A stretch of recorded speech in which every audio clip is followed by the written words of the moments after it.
অনুব্রত মণ্ডল বীরভূমে আসতেই বোলপুর জেলার প্রধান তৃণমূল দলীয় কার্যালয় থেকে সরিয়ে ফেলা হলো 5 সদস্যের কোর কমিটির ছবি ব্যানার।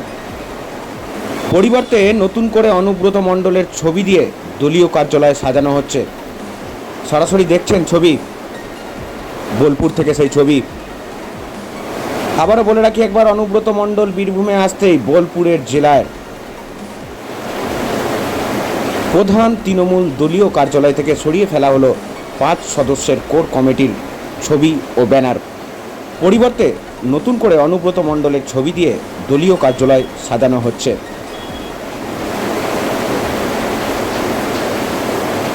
কোর কমিটির যে ছবি এবং ব্যানার সেইগুলো কিন্তু সরিয়ে দেওয়া হচ্ছে।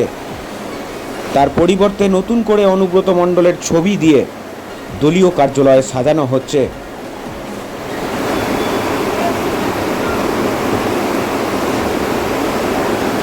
পাশাপাশি আজ দুপুরে অনুব্রত মণ্ডলের বাড়িতে তৃণমূল নেতা কর্মীদের সঙ্গে দেখা করবেন এবং জেলার খবরাখবর নিয়ে আলোচনা করবেন, এমনটাই জানা যাচ্ছে তৃণমূল সূত্রে।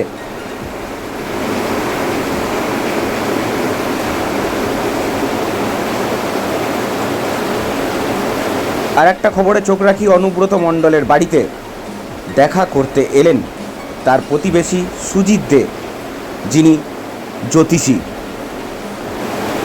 অনুব্রত ঘনিষ্ঠ, আবারও বলে রাখি, অনুব্রত অত্যন্ত ঘনিষ্ঠ হিসাবে পরিচিত এই সুজিত দে।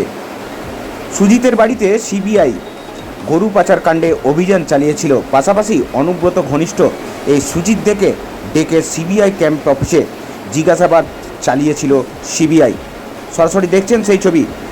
বোলপুর থেকে যিশু পরামানিকের রিপোর্ট, ডেলি নিউজ।